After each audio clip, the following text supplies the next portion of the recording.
नमस्कार, स्वागत है एलएनएमयू नोट्स में। इस वीडियो में हम लोग बात करने वाले हैं VAC value added course Fit India के ऑब्जेक्टिव क्वेश्चन के बारे में। ललित नारायण मिथिला यूनिवर्सिटी दरभंगा, एलएनएमयू दरभंगा सहित बाकी बिहार के जितने भी यूनिवर्सिटी है सभी में वीएसी का पेपर, अगर किसी भी स्टूडेंट का वीएसी फिट इंडिया है तो आप ये ऑब्जेक्टिव क्वेश्चन जो है वो देख सकते हैं, आपके एग्ज़ाम में काम आ सकता है।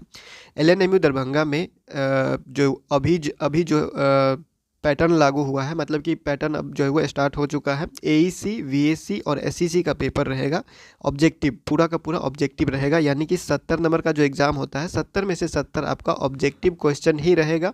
सब्जेक्टिव क्वेश्चन नहीं पूछा जाएगा। एलएनएमयू दरभंगा का जितना भी फर्स्ट सेमेस्टर, सेकेंड सेमेस्टर का एग्ज़ाम होगा या आगे थर्ड सेमेस्टर का एग्ज़ाम होगा, तो एईसी, वीएसी और एसईसी का 70 में से 70 ऑब्जेक्टिव क्वेश्चन ही रहेगा। चाहे उसमें फिट इंडिया हो, स्वच्छ भारत हो, गांधी एंड कल्चर है, कोई भी सब्जेक्ट है, एसएससी, वीएसी और एईसी 70 में से 70 ऑब्जेक्टिव ही रहेगा।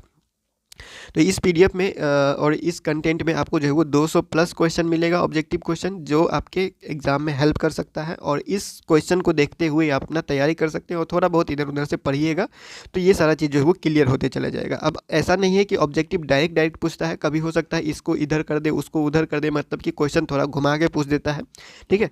तो उस हिसाब से आप तैयारी कर लीजिएगा। और ये पीडीएफ जो है वो हिंदी मीडियम और इंग्लिश मीडियम दोनों के लिए है। दोनों मीडियम का पीडीएफ आपको मिल जाएगा। कब मिलेगा, क्या सब करना है, क्या क्वेश्चन है, वो थोड़ा सा देख लेते हैं। और आपको जो है वो एग्ज़ाम का तैयारी आपको इसी हिसाब से, अगर अभी तक कुछ नहीं पढ़ा हुआ है तो ये बहुत थोड़ा बहुत आपका हेल्प कर देगा आपका, ठीक है। तो सबसे पहला क्वेश्चन यहाँ देखते हैं। ये हिंदी मीडियम है, इंग्लिश मीडियम का भी आपको दिखाया जा रहा है और बताया जा रहा है कि आपको करना क्या है, कैसे डाउनलोड करना है। फिट इंडिया मूवमेंट का प्राथमिक उद्देश्य क्या है? यहाँ पे आपको आंसर दिख रहा होगा, शारीरिक फिटनेस और स्वास्थ्य जीवन शैली को प्रोत्साहित करने के लिए। तो ये हो गया आप लोगों का फर्स्ट क्वेश्चन का आंसर। सेकंड आते हैं, तो फिट इंडिया मूवमेंट की शुरुआत किसने की? शुरुआत किसने की थी? तो नरेंद्र मोदी। आगे बढ़ते हैं हम लोग का जो तीसरा क्वेश्चन है। तीसरा क्वेश्चन की तरफ आते हैं, तो यहाँ पे क्या लिखा हुआ है, निम्नलिखित में से कौन सा फिट इंडिया मूवमेंट का मुख्य उद्देश्य है? मुख्य उद्देश्य क्या है? सेम वही पहला क्वेश्चन जैसा ही है और इसको थोड़ा सा क्या कर दिया है, ट्विस्ट कर दिया, घुमा दिया है। इसी तरह से आपको पूछा जाएगा, जीवन शैली से जुड़ी बीमारियों की व्यापकता को कम करना। ये हो गया आप लोग का सही आंसर। चौथा हमारे पास है question number, fit India movement में सार्वजनिक हस्तियां और सेलिब्रिटी का भूमिका निभाते हैं। क्या भूमिका निभाते हैं? जो आप लोगों का सोशल मीडिया से ये जो सेलिब्रिटी होते हैं वो क्या भूमिका निभाते हैं? उन्होंने जनता को प्रेरित करने के लिए स्वस्थ जीवन शैली की आदतें अपनाकर उदाहरण पेश किया है। वो जो है वो फिट इंडिया मूवमेंट के तरफ से आके जो हेल्दी लाइफ स्टाइल है अपना के एग्जाम्पल दिखाते हैं, लोगों तक पहुंचाते हैं, उनका ये काम होता है। आगे बढ़ते हैं, तो पाँच नंबर पे, फिट इंडिया मूवमेंट के तहत शैक्षिक प्रणाली से संबंधित उद्देश्यों में से एक क्या है? ये चार ऑप्शन है आपके पास, इसमें से आपका सही आंसर हो जाएगा स्कूल पाठ्यक्रम में फिटनेस और शारीरिक गतिविधियां को शामिल करना। ये हो गया 5वां नंबर का आंसर। छठा का क्या है, निम्नलिखित में से कौन सा फिट इंडिया मूवमेंट का उद्देश्य नहीं है? पहले पूछा गया है और अब पूछ रहे हैं नहीं है, तो ये चार ऑप्शन दिया हुआ है, इसमें से कौन सा फिट इंडिया का जो है वो उद्देश्य नहीं है? तो भारत में औद्योगिक विकास को बढ़ावा देना, मतलब कि जो इंडस्ट्रियल वाला होता है उसको बढ़ावा देना। अब उसको फिट इंडिया से क्या रिलेशन है? उसका कोई रिलेशन नहीं है, ठीक है। बाकी जीवन शैली से जुड़ी बीमारियों को रोकथाम करना, ये तो है ही। नियमित व्यायाम, एक्सरसाइज, योगा वगैरह करना, ये तो रिलेटेड ही रहेगा। भारत के औद्योगिक विकास को बढ़ावा देना, ये तो नहीं रहेगा। फिटनेस से संबंधित गतिविधियों को समुदायों को शामिल करना, तो ये रहेगा, ठीक है। तो ये रहेगा, ये नहीं रहेगा, तो यही हो गया इसका आंसर, ठीक है। तो यहाँ से आते हैं, आगे बढ़ते हैं, तो यहाँ पे है, निम्नलिखित में से कौन सा फिट इंडिया मूवमेंट का दीर्घकालीन लक्ष्य है? यानी कि लॉन्ग टर्म गोल क्या है फिट इंडिया का? जो लंबा है, बहुत आगे तक का क्या सोचा हुआ है फिट इंडिया मूवमेंट के तहत जो भी है सारा कुछ? तो यहाँ पे हो जाएगा, कम स्वास्थ्य देखभाल लागत के साथ एक स्वस्थ समाज का निर्माण करना, यानी कि जो हेल्दी सोसाइटी है उसका निर्माण करना फिट इंडिया का लॉन्ग टर्म गोल है। और कम स्वास्थ्य देखभाल के साथ, मतलब कि लागत के साथ, मतलब कि उसमें कम खर्चा हो, उसमें कोई एक्स्ट्रा आपको जो है वो पैसा देना ना पड़े, कोई एक्स्ट्रा चीज़ नहीं करना पड़े, कम खर्चे में एक हेल्दी सोसाइटी बनाने का निर्णय है, ठीक है। आगे बढ़ते हैं, तो फिट इंडिया मूवमेंट का उद्देश्य शारीरिक व्यायाम को बढ़ावा देकर किस प्रकार की बीमारियों को कम करना है? इसका आंसर हो जाएगा आप लोगों का जीवन शैली से जुड़ी बीमारियां जैसे मोटापा, मधुमेह और हृदय रोग, ये सारा चीज़ जो होता है उसको कम करना है फिट इंडिया मूवमेंट का उद्देश्य। फिट इंडिया मूवमेंट का उद्देश्य सामुदायिक भागीदारी को कैसे प्रोत्साहित करना है? तो ये इसका आंसर हो जाएगा फिटनेस चुनौतियों और मैराथन की मेजबानी करके। आगे बढ़ते हैं 10वां number question, fit India movement के अपेक्षित परिणामों में से एक क्या है? तो यहाँ पे हो जाएगा आपका आंसर एक समाज जो शारीरिक और मानसिक कल्याण को प्राथमिकता देता है। आगे बढ़ते हैं तो 11 number question, fit India movement कब शुरू किया गया था? फिट इंडिया मूवमेंट कब शुरू हुआ था? तो आप लोग का 29 अगस्त 2019 को फिट इंडिया मूवमेंट का शुरुआत हुआ था। नरेंद्र मोदी सरकार ने, नरेंद्र मोदी जो हमारे प्राइम मिनिस्टर है, प्रधानमंत्री, उनके द्वारा शुरू किया गया था। निम्नलिखित में से कौन सा फिट इंडिया मूवमेंट का अपेक्षित लाभ है? तो ये हो जाएगा आप लोग का आंसर हो जाएगा यहाँ पे मानसिक स्वास्थ्य और उत्पादकता में सुधार। आगे बढ़ते हैं क्वेश्चन नंबर 13 की तरफ। तो फिट इंडिया मूवमेंट निम्नलिखित में से किस गतिविधियों को प्रोत्साहित करता है? शारीरिक गतिविधियां जैसे दौड़ना, साइकिल करना, खेल कूद में नियमित भागीदारी, इस सब को जो है वो क्या करता है? प्रोत्साहित करता है। आगे बढ़ते हैं तो question number 14, fit India movement के तहत स्कूलों के लिए प्रमुख लक्ष्यों में से एक क्या है? इनमें से प्रमुख लक्ष्यों में से एक क्या है? तो शारीरिक गतिविधियों को पाठ्यक्रम का अनिवार्य हिस्सा बनाना। आगे बढ़ते हैं तो क्वेश्चन नंबर 15, निम्नलिखित में से कौन फिट इंडिया मूवमेंट का लक्षित समूह है? यहाँ पे हो जाएगा इसका सभी आयु वर्ग के नागरिक, मतलब कि हर एक तरह का जो सिटीजन जो है, मतलब कि बचपन से लेके 55 तक जो कहा जाता है, मतलब कि जवानी से लेके या फिर बचपन से लेके बूढ़ा तक जो भी ग्रुप है, सबको ये टारगेट करता है। अब किसी एक, ऐसा नहीं है कि 18 साल से 20 साल का रहेगा तभी ये कर सकेगा, ऐसा नहीं है, सबके लिए ये, ठीक है। आगे बढ़ते हैं तो निम्नलिखित में से कौन सा फिट इंडिया अभियान के तहत सामुदायिक सहभागिता गतिविधि का उदाहरण है? तो यहाँ हम आगे बढ़ते हैं तो मैराथन और फिटनेस चुनौतियाँ, इसका आंसर हो गया। आगे बढ़ते हैं question number 13, fit India movement के भविष्य के लिए महत्वपूर्ण लक्ष्य में से एक क्या है? तो ये 4 ऑप्शन है, इसका आंसर हो गया शारीरिक और मानसिक रूप से स्वस्थ व्यक्तियों का राष्ट्र बनाना। आगे बढ़ते हैं क्वेश्चन नंबर 18 की तरफ। 18 में क्या है? फिट इंडिया मूवमेंट को लागू करने में किस क्षेत्र की महत्वपूर्ण भूमिका होने की उम्मीद है? यह है शैक्षिक क्षेत्र, यानी कि जो हमारा एजुकेशन सिस्टम है, एजुकेशन फील्ड है, एजुकेशनल फील्ड, उसका जो है वो मतलब कि मान के चल रहे हैं कि उनका सबसे ज़्यादा भागीदारी होगा इसमें, ठीक है, उनका सबसे ज़्यादा महत्वपूर्ण भूमिका होगा, इंपॉर्टेंट रोल होगा उसका।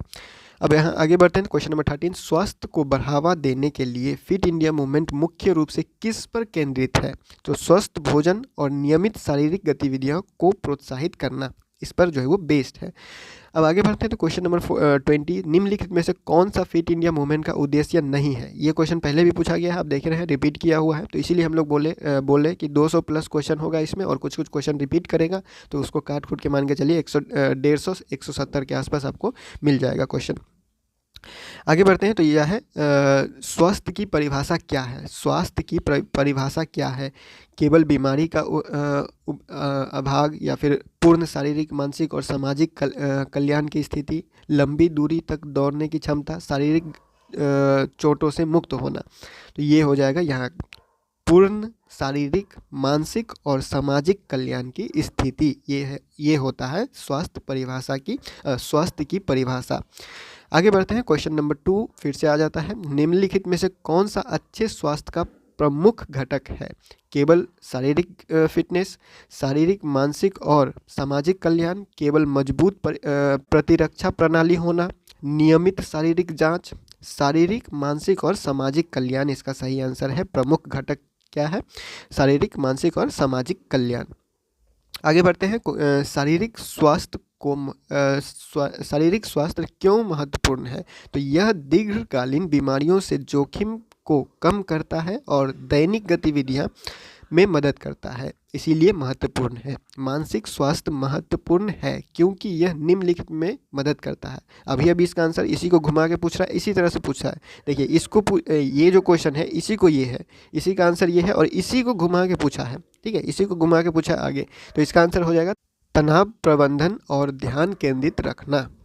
आगे बढ़ते हैं। निम्नलिखित में से कौन सा अच्छा स्वास्थ्य बनाए रखने का लाभ नहीं है? अच्छा स्वास्थ्य बनाए रखने का लाभ इनमें से कौन नहीं है? तो वित्तीय व्यय में वृद्धि।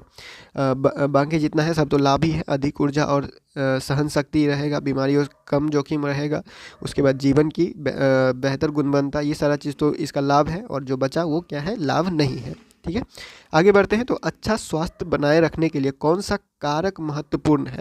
तो नियमित शारीरिक गतिविधियां और संतुलित आहार, ये कारक जो है वो महत्वपूर्ण है स्वास्थ्य बनाए रखने के लिए। अगर कोई अपने मानसिक स्वास्थ्य की अपेक्षा करता है तो क्या हो सकता है? उन्हें तनाव और चिंता का अनुभव होने की संभावना है। तो देखिए, ये लगभग आप लोगों का 27-28 क्वेश्चन हो चुका है। ये निम्नलिखित में से कौन सा खराब स्वास्थ्य का प्रत्यक्ष परिणाम है? खराब स्वास्थ्य अगर आप रखते हैं तो उसका प्रत्यक्ष परिणाम क्या है? जीवन की गुणवत्ता में कमी और स्वास्थ्य देखभाल की उच्च लागत, मतलब कि बहुत खर्चा होगा आप लोगों का गुणवत्ता में कमी आ सकता है, खर्चा बढ़ सकता है, जो भी है ये सारा चीज़ आपका यहाँ पे दिख रहा होगा। ये क्वेश्चन है और ये आंसर है। तो ये हो गया, जैसे कि ये हिंदी मीडियम का है। ठीक है, उसके बाद हम लोग जो है वो और आगे चलते हैं। इसमें बहुत सारा क्वेश्चन है, आप इसमें जो है वो देख लीजिएगा, बहुत सारा क्वेश्चन है, और ये PDF हम आपको जो है वो भेज देंगे। जैसे इंग्लिश वाले में आते हैं। अब देखिए, इंग्लिश वाले में देखते हैं तो सेम उसी तरह से ही इंग्लिश, उसी चीज़ को जो है वो इंग्लिश और हिंदी में भी बनाया गया है। तो जिसका इंग्लिश मीडियम है वो इंग्लिश वाला क्वेश्चन देख लीजिएगा, जिसका हिंदी मीडियम है वो हिंदी मीडियम वाला क्वेश्चन देख लीजिएगा। आंसर नीचे ही दिया हुआ है। और हम आपको दिखा देते हैं कि यहाँ पे जो अब PDF स्टार्ट होगा, जब PDF शुरू होगा तो आपको इस तरह का क्वेश्चन दिखाई देगा। ठीक है, फिजिकल एक्टिविटी इज़ बेसिकली ए। अब इसका यहाँ पे आंसर नहीं दिया हुआ। ये सारा चीज़ का जो आंसर है, ये इतना जो क्वेश्चन है, इस सब का आंसर आपको कहाँ मिलेगा? नीचे मिलेगा। देखिए यहाँ पे दिया हुआ है आंसर A, 2 का B, 3 का C। तो यहाँ तक ऊपर जितना क्वेश्चन है सबका आंसर नीचे यहाँ दिया हुआ है। आगे बढ़ेंगे तो यहाँ पे देखिए, ये जो क्वेश्चन पूछा जा रहा है, इस क्वेश्चन का आंसर जैसे कि यहाँ पे है, what component of fitness would be required for the split और हाई किक्स। इसका मतलब ये है, जैसे कि कोई हाई किक मारता है, बहुत ऊपर तक अपना पैर उठा सकता है। जैसे होता है ना, कोई पैर ऐसे पसार के जो है वो रह जाता है ज़मीन पर, दोनों पैर अलग अलग दिशा में हो जाता है। तो ये सब करने के लिए क्या चाहिए होता है? अब लचीलापन रहेगा तभी तो ये कर सकेगा। आप किसी को देख के आप डायरेक्ट कीजिएगा तो फिर तो हो गया। तो फ्लेक्सिबिलिटी इसका आंसर होगा। ठीक है, तो जैसे कि 1 का हो गया B, तो 1 का हो जाएगा B। देखिए 1 का हो जाएगा B। ठीक है, तो इसी तरह से यहाँ पे आपको मिला लेना है, पढ़ लेना है। और ये जो PDF है, यहाँ पे जो यहाँ से शुरू हो रहा है 10 क्वेश्चन। ये 10 क्वेश्चन पिछले साल 2023 में पूछा गया था। 2023 में ये क्वेश्चन पूछा गया था मिथिला यूनिवर्सिटी में। Fit India movement was started and कब स्टार्ट हुआ? तो 29 अगस्त 2019, अभी आप लोगों को बताया गया। तो इस तरह से इसमें जो टिक लगाया हुआ है, यहाँ से यहाँ तक, यहाँ से 10 क्वेश्चन यहाँ तक है। देखिए यहाँ से 7, 8, 9, 10, ये 10 क्वेश्चन हुआ यहाँ तक। ये एग्ज़ाम का क्वेश्चन है, यहाँ तक एग्ज़ाम का क्वेश्चन है। और इसका आंसर आप मिला लीजिएगा, क्योंकि ये स्टूडेंट के द्वारा भेजा गया है, तो इसमें आप वो सही लगाया है या फिर गलत लगाया है, इसमें हम जो वो छेड़खानी नहीं किए हुए हैं। आप इसको देख के मिला के और खुद से पढ़ लीजिएगा। ठीक है, तो यहाँ पे आप चेक कर लीजिएगा। यहाँ पे जैसे ये है, नेशनल स्पोर्ट डे कब सेलिब्रेट किया जाता है? तो 29 अगस्त या फिर 9 अगस्त, 19 अगस्त, क्या है ये सारा चीज़ जो है वो आप चेक कर लीजिएगा। अब ज़रूरी नहीं है कि ये सारा चीज़ इसने जो है वो टिक लगाया है ये सही ही होगा। ठीक है, बाकी जहाँ पे आंसर लिखा हुआ है उसका आंसर तो है ही सही, और बाकी ये जो क्वेश्चन पेपर का है, ये इसको आप एक बार मिला लीजिएगा और तब जाके आप पढ़ लीजिएगा। इसमें 10 क्वेश्चन है जो पिछले साल 2023 में क्वेश्चन पूछा गया था। तो इसके हिसाब से आप तैयारी कर सकते हैं। और ये जो PDF है, ये PDF 1 से 2 घंटे के बाद हम जो है वो टेलीग्राम पे भेज देंगे। तो टेलीग्राम पे ज्वाइन हो जाइए, तब तक जो है वो बहुत सारे स्टूडेंट जो है वो भी आ जाएंगे। तो एक साथ हम जो 1-2 घंटे के बाद भेज देंगे, तो सब एक साथ जो है वो पढ़ लेगा। जिसका फिट इंडिया का एग्ज़ाम है, स्वच्छ भारत का तो पहले ही हम लोगों ने अपलोड कर दिया है, फिट इंडिया का भी अपलोड कर देंगे। और कोशिश करेंगे एथिक्स एंड कल्चर का भी अगर मिलेगा, अगर थोड़ा ठीक ठाक क्वेश्चन मिल जाता है तो उसको भी अपलोड कर देंगे। फिलहाल इस वीडियो में इतना ही, मिलते हैं अगले वीडियो में अगले अपडेट के साथ LNME नोट्स के यूट्यूब चैनल पर।